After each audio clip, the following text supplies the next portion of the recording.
रायगढ़ में 40वें चक्रधर समारोह के तहत पारंपरिक खेल कुश्ती प्रतियोगिता का भव्य शुभारंभ हुआ। देश भर से आए 80 पहलवानों ने इसमें हिस्सा लिया, जिनमें 40 पहलवान छत्तीसगढ़ के थे। इस मौके पर बड़ी संख्या में गणमान्य अतिथि और दर्शक मौजूद रहे। नेताओं ने कहा कि परंपरागत खेलों को संरक्षित और प्रोत्साहित करने की जरूरत है, ताकि नई पीढ़ी भी स्वस्थ समाज और खेल संस्कृति से जुड़ सके। रायगढ़ राजमहल परिसर के पास 40वें चक्रधर समारोह का आकर्षण बना कुश्ती प्रतियोगिता का शुभारंभ इस अवसर पर लोकसभा सांसद राधेश्याम राठिया, राज्यसभा सांसद देवेंद्र प्रताप सिंह, महापौर जीववर्धन चौहान, सभापति डिग्री साहू सहित कई अधिकारी, कर्मचारी और गणमान्य नागरिक उपस्थित रहे। कुश्ती प्रतियोगिता ने कुल 80 पहलवानों ने हिस्सा लिया। इनमें 40 पहलवान छत्तीसगढ़ से और 40 देश के अन्य राज्यों से पहुंचे थे। पारंपरिक मिट्टी के अखाड़े में हुए मुकाबलों ने दर्शकों को रोमांचित कर दिया।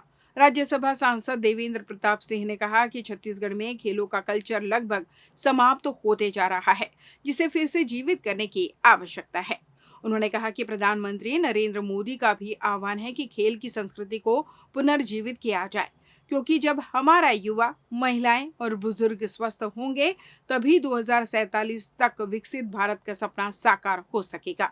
उन्होंने यह भी कहा कि चक्रधर समारोह में कुश्ती और कबड्डी जैसे परंपरागत खेलों को महत्व दिया जा रहा है। मिट्टी के अखाड़े में खेलने से खिलाड़ी मजबूत बनते हैं और किसी भी स्तर पर बेहतरीन प्रदर्शन करने की क्षमता रखते हैं।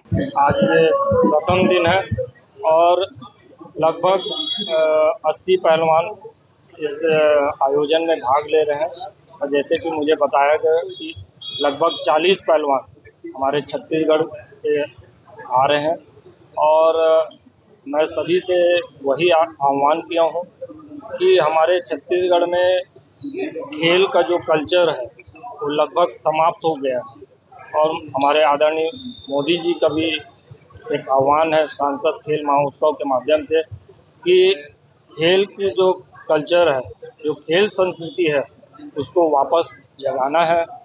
और जब हमारा युवा, हमारे महिलाएं, हमारे बुजुर्ग जब स्वस्थ होंगे, तभी जो हमारा जो 47 का जो सपना है विकसित भारत का, तभी सफल होगा।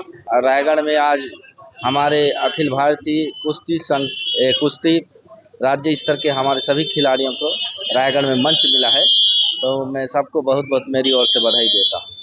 हमारा रायगढ़ एक कला और संगीत की नगरी से जाना जाता था, उसे हमारा राजा चक्रधर सिंह ने बरकरार रखते हुए और रायगढ़ में एक खेल समारोह का भी आयोजन उनके जन्म दिवस पे किया जा रहा है, जो अखिल भारतीय एवं राज्य स्तरीय खेल प्रतियोगिता है, जिसमें पूरे कोने कोने देश के कोने कोने से कुश्ती खिलाड़ी भाग लेते हैं, जिसमें हमारे स्थानीय लोकल खिलाड़ियों को भी भाग लेने का मौका मिलता है, जिसमें छत्तीसगढ़ वर्ग के भी अपने खिलाड़ी इसमें भाग लिए हैं। मैं सभी ये क्या बोलते खिलाड़ी और खिलाड़ियों को शुभकामना देता हूं कि वो यहां से अपना जौहर दिखाएं और राज्य स्तर से लेकर के केंद्र स्तर तक अपना खेल दिखाने का सौभाग्य प्राप्त करें।